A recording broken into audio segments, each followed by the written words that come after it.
Hello and welcome. Get on the couch. Lay down.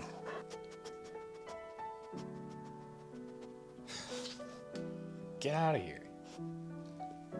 Hello and welcome. Just go somewhere else. Today we're here to talk about something that's very near and dear to my heart. And that's music that no one else likes.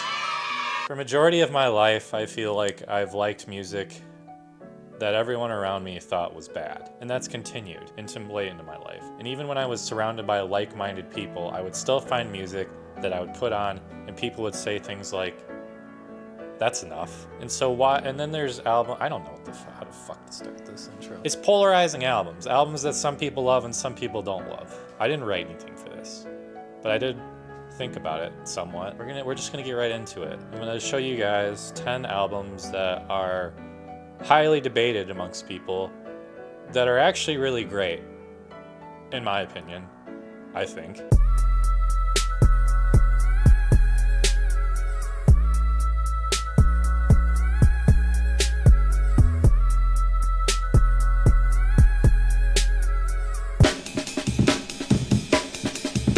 Alright, kicking off the list with Macintosh Plus, Floral, Shoppe, the album from the internet.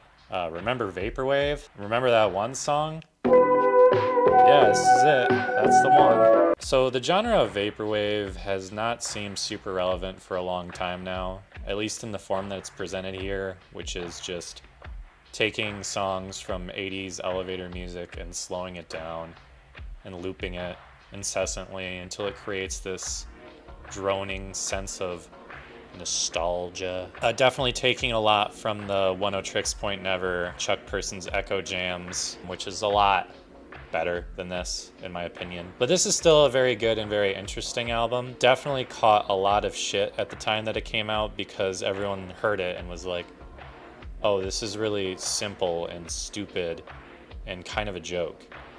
That's because it is simple and stupid and kind of a joke.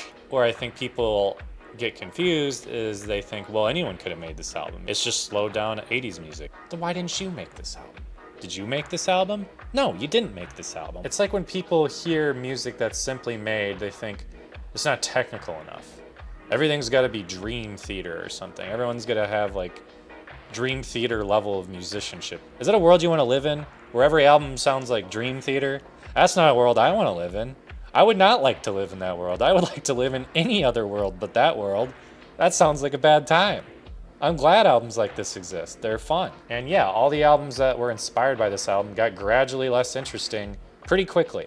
Pretty much immediately. It all became pretty repetitive. But there's something about this album that I keep coming back to. I don't know if it's the interesting samples being used here, the fact that it's just an enjoyable, fun album, or it's just kind of got this eerie quality to it that a lot of albums that came after it didn't really have. And again, I think Echo Jams is a lot better of an album than this, but I also am of the opinion that Daniel Lopatin probably had the best output of music in the 2010s of anybody. I think this album's great. I think it's worth a listen. Just go into it with an open mind, and if you take it for what it is and ignore the fact that, yeah, you probably could have made this album, it's really good. It's fun. James Ferraro is a true outsider artist in pop and electronic music. He's got a pretty wide output of music. His discography is pretty big. He's got a lot of monikers. He's taken on a lot of different genres, but I would say Far Side Virtual probably lands as his most notable album, his most popular album. It also is considered a pioneering album for the genre of utopian virtual, which is a genre I'm not super into. And it also falls under the Vaporwave umbrella, or proto-Vaporwave umbrella, but I promise this is the last time we'll talk about Vaporwave. But it has similar aesthetics as Vaporwave, but instead of using the slow down 80s elevator music, it takes a really shitty MIDI sound that sounds like corporate music. It kind of sounds like dated technology from the late 90s and early 2000s that have become really antiquated. The sounds on this album are really, really ugly. They sound really sterile, sound like hyper reality in a way that didn't come into fruition. Just like a disposable consumerist sound. Like it sounds like a shitty, I don't know, like a Walmart keyboard or something. It sounds very kitsch, a word I knew before today. But the thing that makes this album interesting is it takes these sounds that are really horrible on the ears, really grating, and it turns it into something actually really beautiful with its composition. The way it arranges these sounds, especially on songs like Adventures in Green Footprinting or Palm Trees, Wi-Fi, and Dream Sushi. So if an album that takes corporate music and arranges it into a way that is actually different and interesting sounds like an album that's worthwhile to you, definitely check this out. It's not for everybody and maybe requires a few more listens, but it's great. James Ferraro's awesome. You should listen to all of his stuff. Give it a shot.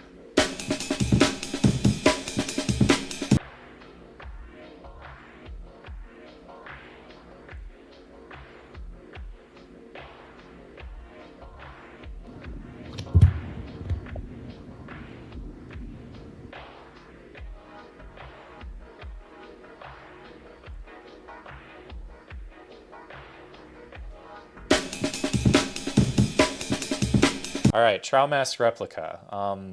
This album kind of sounds like...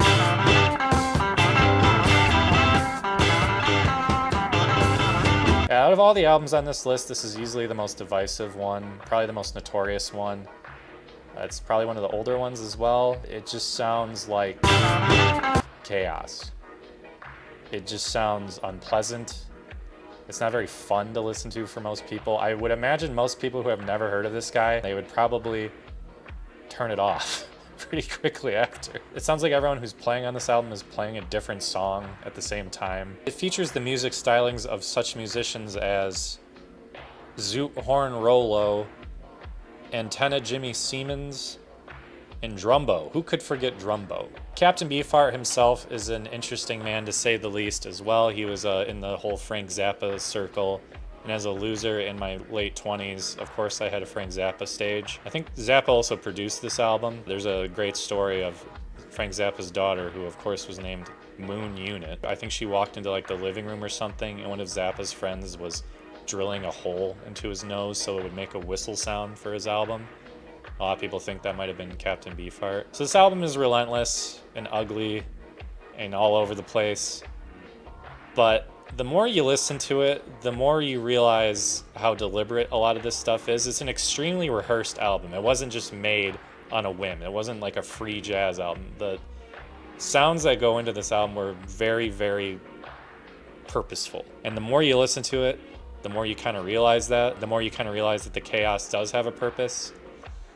Unless you kind of succumb to the chaos itself and you lose your mind listening to it. So if challenging rock music is your thing, this is like an essential album. You can't skip over it.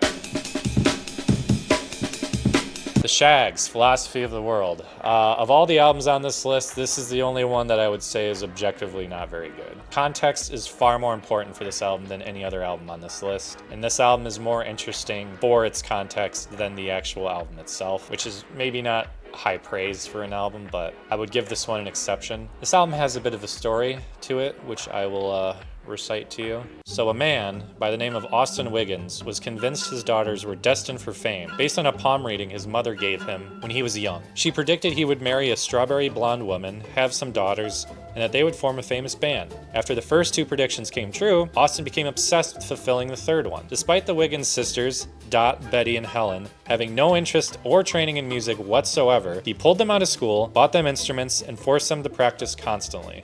And in 1969, he financed the recording of their debut album, which is their only album, Philosophy of the World.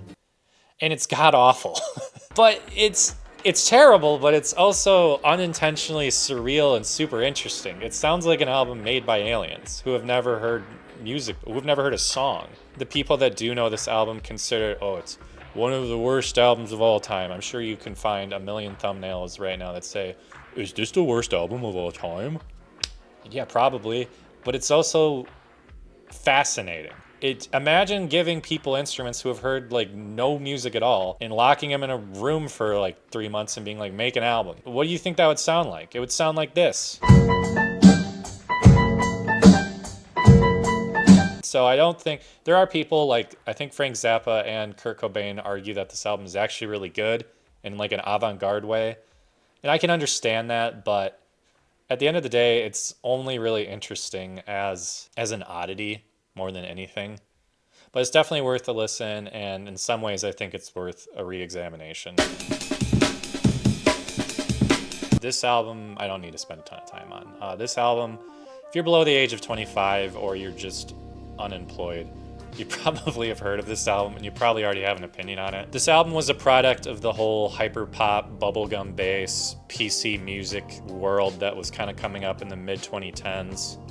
Spearheaded by people like A.G. Cook, Sophie, rest in peace, and also 100 Gecs. And in a way, I kind of feel like Brat, which was a huge album last year, is kind of the culmination of all that. It kind of feels like the closing of the book on the genre, or those genres as a whole. I would definitely consider this album as a pretty big highlight of that time period. It's super fun, super short, it's creative, it's colorful, self-aware. It's maybe a little too self-aware. If this album has any faults, I mean, it has more than one fault, but one of the biggest faults is that it pretty much became dated immediately after it came out because of the references it was making. It's an album that has late 2000s dubstep on it and uses vocal stylings that sounds like nightcore, essentially. That's not gonna appeal to everybody. If you're above the age of 40, you're not gonna get anything from this. Just go listen to something else. But it is an album you kind of have to play along with to actually enjoy. And if you're willing to do that, it's a great time. Not really a polarizing album if you're familiar with grindcore or extreme badass metal in general. The grindcore has kind of gotten a bad reputation. I feel like anytime I ever bring up grindcore, they always think of that one band that has the funny song names, and they don't really take the genre seriously. They just think of song names like Haha, Your Wife Left You, I Lit Your Baby on Fire, and Recycling is Gay. And they don't really take the genre seriously, which you probably shouldn't take that band very seriously. But you should absolutely take Pig Destroyer seriously. Which is a hilarious sentence to say. Drums here are incredible, the production is awesome, the album cover is absolutely terrible. I don't really like the whole gore aesthetic either, I think it's kind of gross. But the playing here is undeniable. It starts off with this really strange Microsoft Sam, where he's talking and he's describing this strange sexual encounter in public. And it's really off-putting and weird, and it sets the tone for the album super well. So if you can handle really fast and relentless music, just don't skip over this album.